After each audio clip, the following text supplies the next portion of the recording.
एक जो सबसे बड़ी बात मैं बताऊं आपको कि एक याशी कंपनी आप सबने सुनी होगी, 2022 अगस्त में इसका सर्वे जनता के ऊपर थोप दिया गया और जबकि 24 अप्रैल 2022 को जो है फर्जी रिपोर्टें तैयार करवा कर आज जिनकी इंक्वायरियां खुली हुई हैं, आप सभी जानते हो कि 12-12 आईएएस से धक्के से साइन करवा के इन कंपनियों को पेमेंटें की गई। बार बार ये मुद्दे उठाते रहो लेकिन सुनवाई होनी नहीं। करना ही जब एक विधायक ने काम है, अपनी मनमर्जी करनी है, तो जनता के प्रति जो एक न्याय की बात होनी चाहिए, न्याय तो करानी पर जो है टेंडरिंग कीजिए, लेकिन अभी तक इसकी परमिशन नहीं आई। हम इस काम के पीछे 2.5 साल से पड़े हुए हैं। छात्र संघ के अपने और हिसार शहर की जनता का जितना धन्यवाद करूं कम है। और जैसे 10 तारीख को हमने मीटिंग की हिसार पंजाबी धर्मशाला में, राजगुरु मार्केट पंजाबी धर्मशाला में, और वहाँ पर सभी व्यापारिक, सामाजिक और धार्मिक संगठन के लोग और काफ़ी संख्या में हमारी बहनें, महिलाएं, माताएं, बुजुर्ग, युवा साथी सब इकट्ठा हुए और सब ने एक मत में फैसला किया और एक मत से सबकी आवाज़ थी कि ये उम्मीदवार जो भारतीय जनता पार्टी ने हमें दिया है, डॉक्टर कमल गुप्ता, जो पिछले 10 वर्षों से विधायक है, उसका व्यवहार, स्वभाव जो है पूरे हिसार नगर के प्रति ठीक नहीं है। सभी अपनी अपनी बातें वहाँ रख रहे थे, किसी को भी आज तक खुश करके तो क्या, किसी का मान सम्मान आज तक उन्होंने नहीं किया। हिसार शहर के मान सम्मान के लिए सभी ने एक फैसला किया कि हमारा जो नगर है अब इस थोपे हुए विधायक को दोबारा नहीं चुनेगा। इसलिए सभी ने फैसला किया हम अपने बीच में रहने वाला और हमारा अपना उम्मीदवार मैदान में उतारेंगे। और उन्होंने मुझे चुनाव लड़ने के लिए जो है एक आदेश किया हिसार की जनता ने, तो उसी के परिणाम स्वरूप 12 तारीख को सभी के सामने मैंने सभी को साथ लेकर सभी भारी संख्या में वहाँ पर सभी वर्गों से, सभी संगठनों से साथी आए। बड़ी से भारी संख्या में हमारी बहनें, महिलाएं, माताएं, बहनें सब वहाँ पहुंची, बुजुर्ग, युवा साथी सभी पहुंचे और हमने नामांकन पत्र दाखिल किया। आज जो है चुनाव कार्यालय का उद्घाटन जो है, आज जो वर्तमान में जिसे हम शहीद मदन लाल ढींगड़ा मार्केट बोलते हैं और पहले इसका नाम रेड स्क्वायर मार्केट था, आज शहीद मदन लाल ढींगड़ा मार्केट में जो है 65 नंबर एससीओ में जो ये कार्यालय खोला गया है। मैं हिसार की जनता से यही अपील कर रहा हूँ कि पहले तो ये आपका कार्यालय है, चुनाव में जो भी आप अपनी जो है जिम्मेवारी काम करने में संभालना चाहें तो यहाँ पर आप सभी पहुँच सकते हैं। और हमें जो ये चुनाव लड़ना क्यों पड़ा, क्योंकि 5 साल आप सब ने मुझे मेयर के रूप में जो है कार्यकाल दिया हुआ था। मेयर की जो जिम्मेवारी 2018 में दिसंबर में आपने मुझे भारी मतों से जिता कर दी थी, तो उस जिम्मेवारी पर मैंने पूरा काम करने का प्रयास भी किया, चाहे वो नगर के पार्क हों।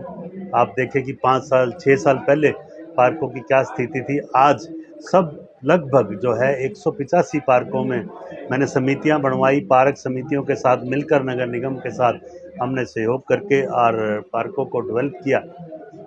और घर घर कूड़ा नहीं उठता था, घर घर कूड़ा उठवाने का काम भी हमने, गाड़ियां चलवाने का काम भी किया। नगर निगम के जो कार्य होते हैं, स्ट्रीट लाइट का कार्य है और सभी जगह हमने पूरे शहर को जगमग करने का काम भी किया। देखेंगे आप तिरंगा लाइटों से हमने इसे चमकाने का काम किया और सभी चौक चौराहे को काम जो है काम जो नगर निगम के काम थे हम जो कर सकते थे, क्योंकि काफ़ी काम। अब मैं आपको जो एक बेसहारा पशुओं का भी जो हमने इसके लिए गौ माता के स्थान सही मिले, हमने पहली बार पूरे देश में मानता हूँ कि हरियाणा में और हिसार में एक गौ भैन का निर्माण किया गया 52 एकड़ ज़मीन पर, तो उस पर हमने जो है गौशाला बनाने का काम किया। और आज वहाँ सामाजिक संस्थाएं, गौ सेवा फाउंडेशन राजेंद्र गावड़ जी ने जो बनाई हुई है और हम सब ने मिलकर वहाँ पर जो है सामाजिक संस्थाओं के साथ, शहर की जनता के साथ मिलकर वहाँ काम किया। लेकिन उस काम को हम पूर्ण रूप से इसलिए नहीं कर पाए क्योंकि पूरे देश में ही ये समस्या है और पूरे देश में और पूरे एक हम हरियाणा प्रांत में तो इस पर हम जो है कानून बनवा सकते थे। हमने बड़ी बार आवाज़ भी उठाई, रेजोल्यूशन भी किए कि पूरे हरियाणा में ऐसा कानून पास किया जाए कि ऐसी गौशालाएं पूरे आसपास के गांवों में, शहरों में, निगमों में, नगर पालिकाओं में और नगर परिषद में सभी जगह बनाई जाए, ताकि जो गौ माता को है सही स्थान मिल सके। इसके लिए हम बार बार आवाज़ भी उठाते रहे, लेकिन अब मैं आपको एक वायदा कर रहा हूं कि ये काम विधानसभा में उठाने का है, तो विधानसभा में आप मुझे बचाओगे। जैसे हम कई कामों की अभी हिसार को ज़रूरत है, सीवरेज लाइन जो हमारे नगर निगम के अंडर नहीं थी, पूरे हिसार की सीवरेज लाइन बनाने के हमने प्रस्ताव पास किए। हमने बार बार प्रस्ताव पास किए अवैध कॉलोनियों को वैध किया जाए, लेकिन ये कार्य प्रदेश सरकार में जो हमारे विधायक से यहाँ से उनका उदासीन रवैया जो रहा कि ना तो कॉलोनियाँ अवैध करने में उन्होंने भूमिका निभाई प्रदेश सरकार की तरफ से, और ना ही उन्होंने जो है सीवरेज लाइन बनवाने का हमारा जो हमने बार बार जो आग्रह किया वो करवाया। तो ऐसे अनेक कार्य हैं। और एक जो सबसे बड़ी बात मैं बताऊँ आपको कि एक याशी कंपनी आप सबने सुनी होगी, 2022 अगस्त में इसका सर्वे जनता के ऊपर थोप दिया गया, और जबकि 24 अप्रैल 2022 को ये हमारी हाउस की मीटिंग का रेजोल्यूशन है, ये 358 नंबर ये रेजोल्यूशन है कि हमने ये कहा सभी पार्षदों ने कि ये जो सर्वे है कंपनी का बिल्कुल झूठा है, और इसकी हमारे पास हिसार में 90,000 कंप्लेंट आई हैं, 90,000 ऑब्जेक्शन आए हैं। और जबकि पेमेंट आप जब कर सकते हो जब 5% या 10% तक अगर कंप्लेंट हो तो आप इसकी कटौती करके 10% कटौती करके कर सकते हो, और 20% तक सर्वे गलत है तो इस कंपनी का सर्वे बिल्कुल गलत माना जाएगा और रद्द कर दिया जाएगा। लेकिन ऐसा नहीं किया गया। 12 IAS अधिकारियों से जो है फर्जी रिपोर्टें तैयार करवा कर आज जिनकी इंक्वायरियां खुली हुई हैं, आप सभी जानते हो कि 12 IAS से धक्के से साइन करवा के इन कंपनियों को पेमेंटें की गई, और आज उसका खमियाजा हिसार की जनता तो भुगत ही भुगत रही है। अपनी प्रॉपर्टी को ठीक करवाने के लिए, कोई फ़ोन नंबर ठीक कराने के लिए, कोई गज ठीक कराने के लिए, और किसी में थोड़ी बहुत मिस्टेक है तो उसको ठीक कराने के लिए पूरा हिसार लाइन में लगा दिया। 1.5 लाख प्रॉपर्टी, उसमें से 90,000 के पे ऑब्जेक्शन। ऐसा किस मंशा से किया गया? क्या ऐसी मंशा थी कि उसको पेमेंट करनी इतनी ज़रूरी थी? आपका हाउस का प्रत्येक पार्षद, प्रत्येक आपके हरियाणा के मेयर में भी रेजुलेशन की कॉपी तक हमने दी, और फिर जब प्रदेश में हमारी मीटिंग हुई उसमें भी 16 फरवरी 2023 को ये आपके आगे है, ये मैंने मुद्दा वहाँ भी उठाया प्रदेश की मीटिंग में भी। लेकिन बार बार ये मुद्दे उठाते रहो लेकिन सुनवाई होनी नहीं। करना ही जब एक विधायक ने काम है, अपनी मनमर्जी करनी है, तो जनता के प्रति जो एक न्याय की बात होनी चाहिए, न्याय तो करा नहीं, लेकिन अन्याय की बात वहाँ जरूर की। ऐसी कंपनियों के उम्मीदवार बन के रह गए, और मुझे तो ये लगता है ये देखिए, ये तो अब ये डॉक्टर साहब भी बताएंगे, लेकिन एक हिसार की जनता को निगलेक्ट करना और हिसार के चुने हुए पार्षदों को निगलेक्ट करना और एक कंपनी को इतना बड़ा मानना, मुझे तो लगता है टिकट भी कंपनी ने ही इनको जो है, एक कंपनी के उम्मीदवार हैं, याशी कंपनी के उम्मीदवार। अब जनता ने तो इन्हें नकार दिया है बिल्कुल, और कंपनी वाले आकर जिताएंगे इनको। तो कंपनी और जनता का मुकाबला होगा, देखते हैं अब क्या फैसला होगा।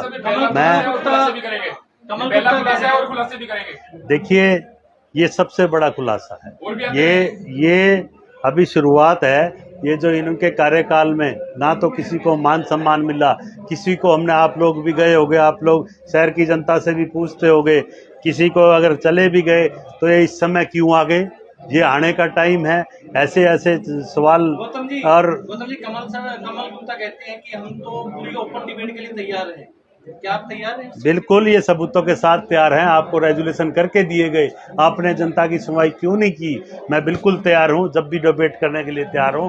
मैं इसमें बिल्कुल, आप समय और स्थान निर्धारित कर लीजिए, मैं जरूर पहुंचूंगा। हिसार की जनता को क्या कहना चाहेंगे आप? मैं हिसार की जनता से यही अपील करूंगा कि हिसार की जनता जो है अब अपना उम्मीदवार चाहती है, और हिसार की जनता का मेरे प्रति जो प्रेम रहा है, 30 वर्ष आज मुझे राजनीति में हो गए।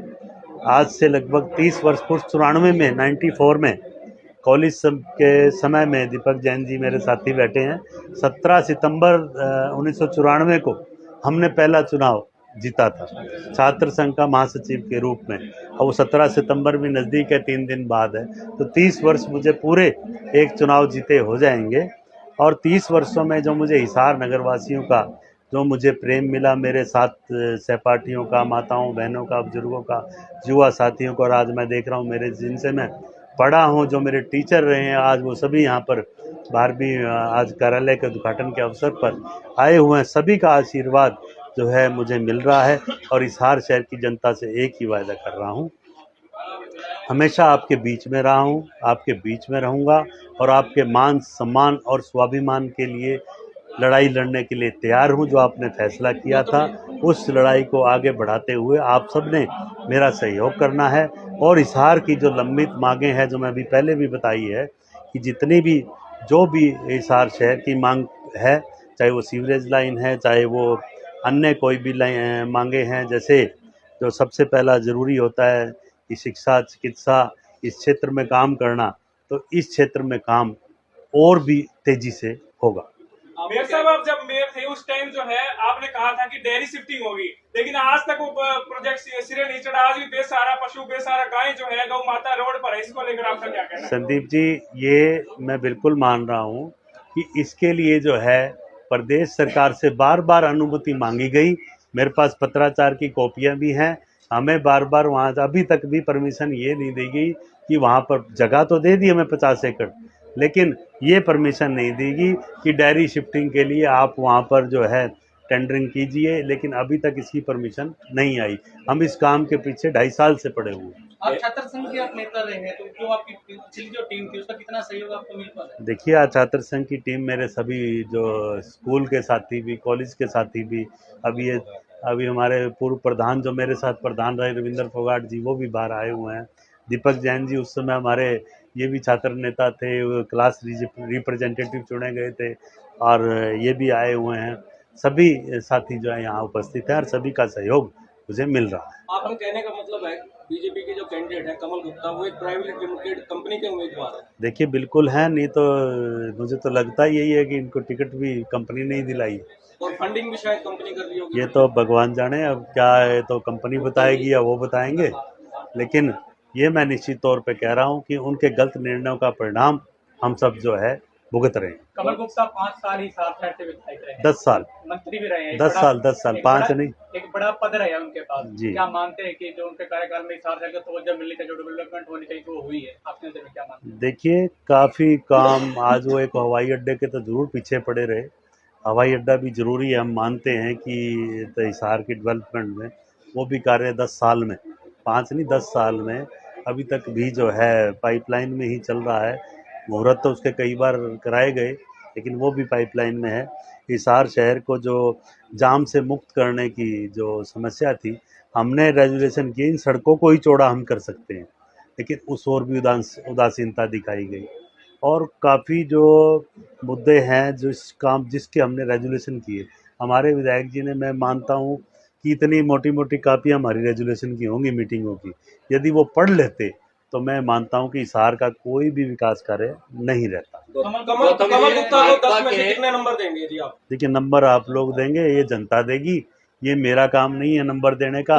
लेकिन मैं इतना कह सकता हूँ कि नगर निगम में हमें उनका पूर्णतः सहयोग नहीं मिला। गौतम जी, भाजपा के 4 नेता, मेरे इंटरव्यू में कमल गुप्ता ने कल कहा है टिकट नहीं मिली बीजेपी में, तभी छोड़कर जा रहे हैं बीजेपी के जो आए थे। देखिए, मैंने तो ऊपर भी यही कहा कि किसी भी पार्टी के कार्यकर्ता को टिकट दे दो, हम उसी का ही सहयोग कर देंगे, और किसी भी मान लो साधारण से साधारण कार्यकर्ता को दे दो, ये सीट जो है जीत जाएंगे। लेकिन ऐसे कार्यकर्ता को टिकट दे दी जो पिछले 10 वर्षों से, आप खुद कई बार आप लोग भी देखते होंगे, किसी ने गुलदस्ता भी पकड़ा दिया ना, चल यहाँ से, आपने खुद वीडियो वायरल करी थी, और कैसे कैसे जवाब जनता को मिलते थे। यानी उसके समय अनुसार तो आप मिल सकते हो, यदि उनके पास समय नहीं है तो आप उनके व्यवहार को बदल नहीं सकते। और हाँ, विधायक तो जरूर बदल सकते हो आप लोग, लेकिन व्यवहार नहीं बदल सकते। आपकी नाराजगी बीजेपी से है, वो तो देखिए, मेरी नाराजगी डॉक्टर कमल गुप्ता की कार्यशैली से है, डॉक्टर कमल गुप्ता ने जो सभी का जो मान सम्मान और अब जो खुद का अभिमान इतना दिखाया, हिसार की जनता को दिखाया। मेरी मांग मेरी अकेले की नहीं, पूरी हिसार की जनता की मांग। आपने उस दिन हजारों की संख्या में भीड़ देखी कि एक ही सुर में आवाज लगा रही थी, हमें ये विधायक नहीं चाहिए, हमें ये विधायक नहीं चाहिए। कितनी संभावना है कि जीत के बाद आप बीजेपी ज्वाइन कर सकते हैं दोबारा? देखिए, जीत के बाद एक कम जो ऐसे हमने ओपन मीटिंग पहले की, जीत के बाद भी हम ओपन मीटिंग में हमारी मीटिंग करेंगे और मीटिंग में मत का प्रयोग करवा कर ही हम निर्णय लेंगे। हम थोपने वालों में से नहीं है। हम पहले भी जनता की सलाह पर, हमेशा मैंने जो भी चुनाव लड़ा है साथियों की सलाह पर लड़ा है, और अब भी ये चुनाव भी मैं पूरी टीम के सहयोग से और पूरे हिसार की जनता की इजाज़त लेकर चुनाव लड़ रहा हूँ, ना कि मैं। कंपनी की आप बात कर रहे हैं, उस दौरान जब उसने जिस तरीके से कहा कि फ्रॉड किया, उसकी पेमेंटें रोक देनी चाहिए थी, तो क्या आपने जनता के सामने आकर ये बात क्यों नहीं? ये देखिए, मैं आपको कॉपी भी दे रहा हूँ जी, और रेजुलेशन की, संदीप जी, मैं आपको कॉपी भी दे रहा हूँ, आप ये कॉपी दिखा सकते हैं। 2022 की रेजुलेशन है, हमारे बार आपको इंटरव्यू भी दिए हुए हैं। आप 24 अप्रैल का खुद का इंटरव्यू निकलवा लेना कि 24 अप्रैल को मैंने लाइव जो मीटिंग मेरी हमेशा जो है, मैंने पहली बार ऐसा करके दिखाया था। नगर निगम की प्रत्येक हाउस की मीटिंग लाइव चलती थी। आप रिकॉर्डिंग निकलवा के देख लीजिए कि कैसे मैंने विरोध किया। आप सबका बहुत बहुत धन्यवाद। अलग अलग दिशाओं में जा रहे हैं, तो नजदीक कितना मानते हो विधानसभा के? देखिए, मैं बाकियों के बारे में नहीं जानता, वो शायद खुद खड़े हुए होंगे, और हमारा तो एक सामूहिक फैसला है।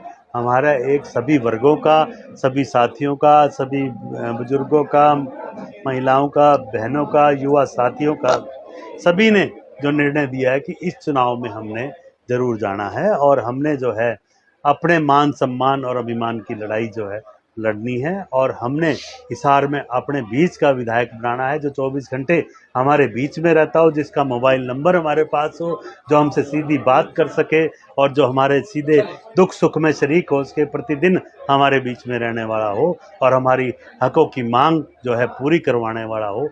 ऐसा विधायक जो है जनता चुनना।